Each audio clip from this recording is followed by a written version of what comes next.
नमस्कार दोस्तों, welcome to the SP Sharma classes. दोस्तों, जैसे आपको पता ही होगा कि एनवीएस की वैकेंसीज आने वाली हैं जुलाई 2024 में। सितंबर 30 सितंबर को उसका एग्जाम होने वाला है।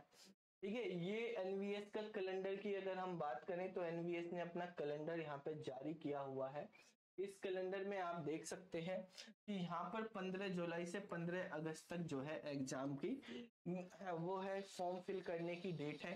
15 जुलाई को आ जाएगा नोटिफिकेशन और 15 जुलाई से 15 अगस्त तक फॉर्म फिल करने की डेट है। जो रिटन एग्जाम होगा वो 30 सितंबर को रिटन एग्जाम होगा। ठीक है, अब यहाँ पर हम बात करते हैं इस एग्जाम से रिलेटेड जो है कुछ क्वेरीज हैं। ठीक है, स्टूडेंट की वो है एजुकेशनल एलिजिबिलिटी से रिलेटेड। ये एग्जाम तो होने वाला है अब, लेकिन इस एग्जाम में जैसे ये टीजीटी कंप्यूटर साइंस का एग्जाम की अगर हम बात करें तो टीजीटी सीएस का जो एग्जाम है उसमें जो एलिजिबिलिटी क्राइटेरिया है इससे रिलेटेड जो है काफी स्टूडेंट के मेरे पास मैसेज आ रहे हैं। सर क्या करें कि हम तो एलिजिबल ही नहीं हो पा रहे, कैसे करें, कैसे एलिजिबल हो पाएंगे, क्या तरीका है ये फॉर्म हम फिल करने। हमने तो कभी सोचा ही नहीं था इस तरह की एलिजिबिलिटी ली जाएंगी कंप्यूटर साइंस वालों के लिए भी। देखो क्या एलिजिबिलिटी मांगी गई है।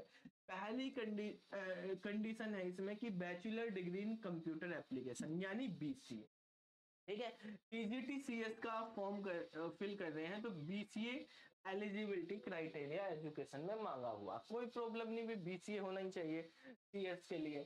दूसरा है graduation in computer science from a recognised university, यानी इसका मतलब हो गया कि ग्रेजुएशन चाहिए यानी बैचलर ऑफ कंप्यूटर साइंस में यानी बीएससी सीएस में आपके पास होनी चाहिए, कंप्यूटर साइंस से आपने बीएससी की हुई हो।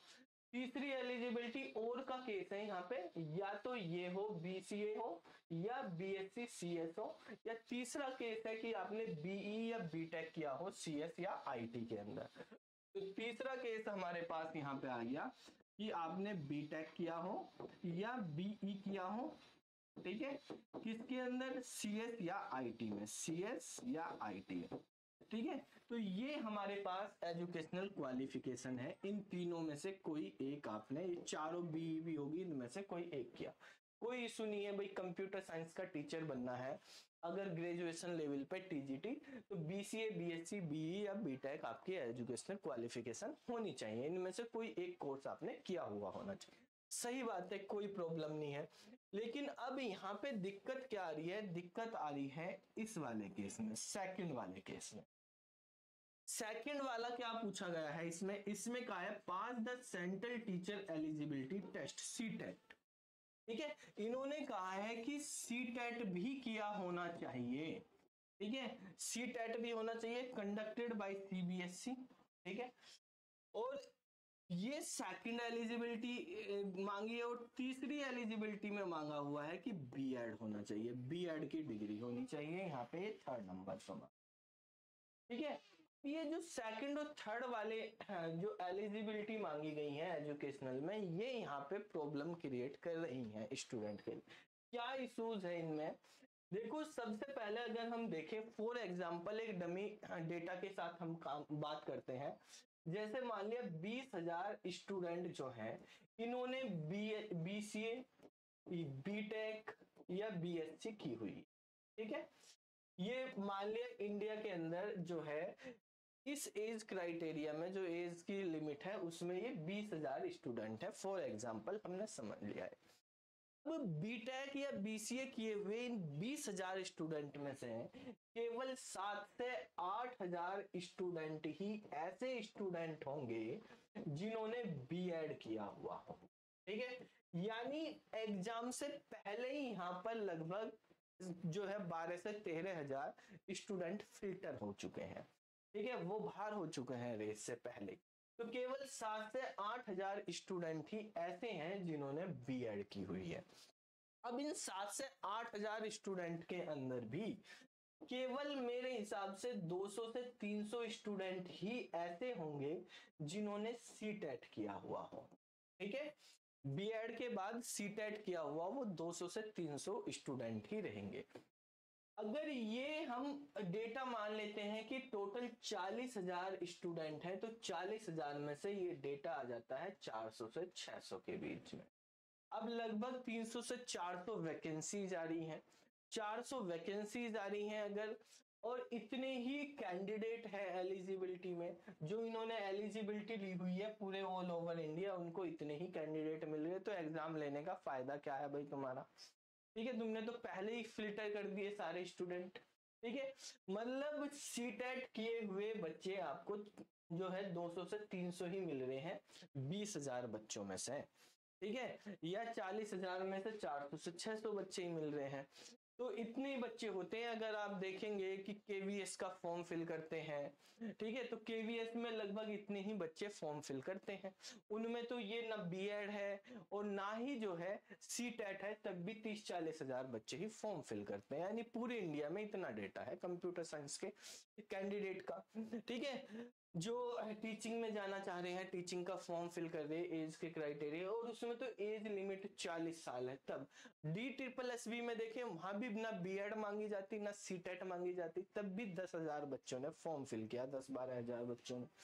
ठीक है, अब यहाँ पर तो बीएड भी लगा दिया, सीटेट भी लगा दिया, ये फिल्टरेशन कर दिया, तो कहां पे रह गए कैंडिडेट? कितने कैंडिडेट रह गए? ये भी बच्चे जो सीटेट किए हुए हैं, 200 से 300 की बात अगर हमने करी, ये भी वो बच्चे हैं जो खाली कंप्यूटर साइंस के टीचर के लिए प्रिपरेशन नहीं कर रहे, वो प्राइमरी टीचर के लिए भी प्रिपरेशन कर रहे हैं। ठीक है, कुछ कैंडिडेट ऐसे हैं कि भाई उन्होंने ग्रेजुएशन प्राइमरी टीचर में मांग लेते हैं, ग्रेजुएशन करी हो, बीएड करी हो, सीटेट करी हो, या कुछ और भी उन्हें टीचिंग फील्ड में ही जाना है, टोटली उन्हें टीचिंग से अलावा कुछ करना ही नहीं, उनको आईटी में जाना ही नहीं था, लेकिन उन्होंने बीटेक कर ली थी। अब उनका टारगेट है, जैसे फीमेल कैंडिडेट होती हैं, कि उनको टीचिंग में ही जाना है ज्यादातर, तो वो क्या करते हैं टीचिंग के लिए, चलो उन्होंने बीएड भी कर ली, सीटेट भी कर लिया, चलो यहाँ पे टीजीटी पीजीटी नहीं हो रहे, प्राइमरी बन जाए, तो ऐसे कैंडिडेट ही होंगे, बाकी कोई कैंडिडेट नहीं। इनमें भी 90% फीमेल कैंडिडेट ही मिलेंगे आपको। ठीक है, अब यहाँ पर दिक्कत ये है कि भाई यहाँ पर जब कैंडिडेट ही नहीं है, तो आप एग्जाम लेके क्या करें? क्या आपको उस लेवल के कैंडिडेट मिल पाएंगे जो अच्छे टीचर्स हों, जो रिक्वायरमेंट आपकी फुलफिल कर सके, अच्छी तरह से बच्चों को पढ़ा सके? ठीक है, अब यहाँ पर देखो क्या हो सकता है, क्या करना चाहिए। अब बाकी जो कैंडिडेट हैं, मान लें इन 200 कैंडिडेट के अलावा जो हमारे पास 19,800 कैंडिडेट हैं, वो क्या करें? ठीक है, वो क्या करें, वो कैसे फॉर्म फिल कर पाए, वो किस तरह से एनवीएस में टीचर बन पाए? तो भाई यहाँ पर सबसे पहला काम, अब हम क्या कर सकते हैं? हमारे पास तो है नहीं, इन्होंने तो निकाल दिया ये है, लेकिन हम ये नहीं हाथ पे हाथ धरे बैठे रहो तो कुछ नहीं होने वाला। ठीक है, तो आपको पहला स्टेप, कुछ 2 स्टेप करने हैं। सबसे पहला स्टेप क्या है? आप एक आरटीआई लगा। ठीक है, आरटीआई लगाएंगे यहाँ पर। ये आरटीआई आप एनवीएस में आरटीआई लगाएं। पहली आरटीआई में पहला पॉइंट आपको क्या लिखना है? पहला पॉइंट ये लिखना है कि भाई हमको ये बताइए कि हमने बीटेक की हुई है कंप्यूटर साइंस से, कि इंडिया के अंदर ऐसी कौन सी एजेंसी है जो कंप्यूटर साइंस में सीटेट कराती है। ठीक है, सीटेट जो है कंप्यूटर साइंस में कौन सी एजेंसी करा रही है? आपने कहा है सीबीएसई के द्वारा जो कंडक्ट हो रहा है वो वाला आपको सीटेट देना, उसमें तो कंप्यूटर साइंस में होता नहीं। उनसे कहो कि सीटेट का एग्जाम कोई लड्डू एग्जाम नहीं है। सीटेट के एग्जाम के लिए एक अच्छी प्रिपरेशन चाहिए, आपको सब्जेक्ट नॉलेज चाहिए अच्छी। अब सीटेट का जो एग्जाम हो रहा है उसके अंदर क्या है भाई? अगर हम सीटेट 2 के बाद बात करें, ठीक है, टीजीटी में तो वही चलता है, तो उसमें या तो आर्ट स्ट्रीम के सब्जेक्ट आते हैं, या उसमें सब्जेक्ट आता है, अगर साइंस में जाए तो साइंस, फिजिकल साइंस और मैथ्स होता है। तो भाई आपने बीटेक में चलो मैथ्स पढ़ी है, फिजिक्स केमिस्ट्री बायो तो नहीं पढ़ी आपने। ठीक है, तो साइंस में तो वो भी आएंगे, तो आप कैसे कर सकते हो भाई इस एग्जाम को पास, जब आपने पढ़ाई नहीं वो सब्जेक्ट? ठीक है, 12th के बाद पढ़ाई नहीं, उसके बाद बीटेक करी, इतने साल हो गए आपको, आपने ये सब्जेक्ट पढ़ाई नहीं उससे टच, तो आप उस एग्जाम को क्लियर कैसे करेंगे? आपने तो कंप्यूटर साइंस की, मुझे कंप्यूटर साइंस का टीचर बनना, या मुझे हिस्ट्री का टीचर बनना, या मुझे साइंस का टीचर टीचर बनना, मुझे तो कंप्यूटर साइंस का बनना, मुझे बायो का या फिजिक्स का टीचर थोड़ी बनना या हिस्ट्री का टीचर थोड़ी बनना, तो मैं तो सीटेट कंप्यूटर साइंस में दूंगा। आप मुझे ये बताइए कि कंप्यूटर साइंस में कौन सी एजेंसी करा रही है सीटेट? जब कंप्यूटर साइंस में सीटेट ही नहीं हो रहा है तो आप सीटेट मांग क्यों रहे हैं? अगर मैं कहने लगूं कि भाई आप कहते हो कि टीचर को उसके अकॉर्डिंग वो होनी चाहिए, उसके सब्जेक्ट में एक्सपर्टाइज होनी चाहिए, जब मेरे सब्जेक्ट से रिलेटेड ही नहीं है चीजें तो मैं ये करूं क्या? क्या आप मेरे एलिजिबिलिटी बीए, अगर मैं बीए हिंदी होता तो क्या आप मुझे फॉर्म फिल करने देते? कंप्यूटर साइंस से टीजीटी का अगर बीए हिंदी होता, मैं मेरे पास बीए करी हुई है मैंने हिंदी में, मैंने बीएड भी करी हुई, मैंने सीटेट भी करी हुई, फॉर्म फिल कर लूंगा? नहीं कर सकता ना, वहां पे कंप्यूटर साइंस चाहिए। तो यहाँ पे कंप्यूटर साइंस दिलवाओ मुझे, मैं करता हूँ सीटेट पास। जब होता ही नहीं तो मैं कहां से करूं? ठीक है, पहला केस ये, आप आरटीआई लगाओ और बताओ मुझे कहां से करूं भाई, मैं कौन सी एजेंसी करवा रही है कंप्यूटर साइंस से? दूसरी के क्या लगाओगे आरटीआई, उसी में दूसरा पॉइंट आप क्या लिखोगे कि भाई मैं यूपी या राजस्थान या बिहार, जिस भी स्टेट से आप रहने वाले, कि मैं इस स्टेट से रहता हूं। जैसे अगर for example UP Rajasthan Bihar की बात करें तो आप मुझे कहो कि बीएड जो है कंप्यूटर साइंस से करनी है मुझे, और मुझको पूरे, मैंने पिछले 4-5 साल से सर्च कर रहा हूं कि मुझको कोई भी यूनिवर्सिटी मेरे स्टेट में मिल ही नहीं रही जिससे मैं बीएड कर सकूं। भाई मैं गांव में रहता हूं, यहाँ मुझे किसी दूसरे स्टेट में मैं जा नहीं सकता, मेरे स्टेट में कहीं पर भी हो, ठीक है, मेरे स्टेट में कोई भी एक भी यूनिवर्सिटी का नाम बता दो, यूपी में या राजस्थान में कौन सी यूनिवर्सिटी या बिहार में कौन सी यूनिवर्सिटी जो बीएड कंप्यूटर साइंस से करा रही है, मैं कर लेता।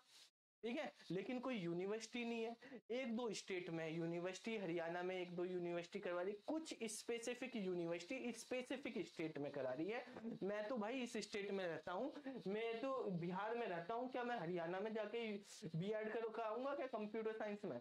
ठीक है, मेरे स्टेट में कौन सी यूनिवर्सिटी है जो बीएड करा रही है, आप बताइए कंप्यूटर साइंस से। ठीक है, अगर नहीं है तो मैं कैसे करूं भाई बीएड? वहां पे आपने एलिजिबिलिटी ये दी हुई है। तो ये दो क्वेश्चंस की आप आरटीआई जितने भी स्टूडेंट हैं, ठीक है, ये 20,000 स्टूडेंट या 19,800 जो हमने सैंपल डेटा लिया है, वो सारे स्टूडेंट अगर 19,000 आरटीआई जा रही हैं डिपार्टमेंट के पास, एनवीएस के पास, इनसे रिलेटेड, तो उनके कानों पे जू रेंगेंगी जिन्होंने ये एलिजिबिलिटी बनाई है कि भाई सी टेट भी डाल दिया। तुम कह रहे हो कि भाई बीएड होना चाहिए, ठीक है, तुम इंटरव्यू भी कंडक्ट कर रहे हो, ठीक है, ये एलिजिबिलिटी भी लगा दी, फिर रिटन एग्जाम, फिर इंटरव्यू, इतने सारे चीजें लगा रहे हो, आपको यही नहीं पता क्या होगा? आप एक प्रोफेशनल डिग्री वाले कैंडिडेट को कंपेयर कर रहे हो एक बीए वाले कैंडिडेट से। भाई एक बच्चा बीए हिंदी या बीए हिस्ट्री का फॉर्म फिल करता है, उसने बीए करने में 3 साल लगाए, और कितने, बीए किसी भी यूनिवर्सिटी से कर लो मैक्सिमम 5,000 रुपए की फीस लगती है बीए करने में। एक बच्चे ने बीटेक करी हुई है और बीटेक उसने 4 साल लगाए हैं, 4 साल में 5 लाख रुपए फीस लगी है उसकी, कितनी गुना उसने फीस कर दी। ठीक है, पेमेंट आप उसके कंपैरिजन में लेके आ रहे हो, क्या हिस्ट्री वाला बंदा बीटेक वाले बंदे के बराबर है क्या? ये 5,000 में करके आया, ये 5 लाख में करके आया। ये वाला जो बीए वाला बंदा, इसको बाहर जो है हिंदी हिस्ट्री से करके आया, 5,000 की नौकरी नहीं मिलेगी कहीं बाहर, ठीक है, गवर्नमेंट के अगर टीचिंग के अलावा कहीं जाने लगे। इसके पास स्किल सब्जेक्ट है, ये घर बैठे लाखों कमा लेगा, ठीक है, उसने वो पढ़ाई की हुई है।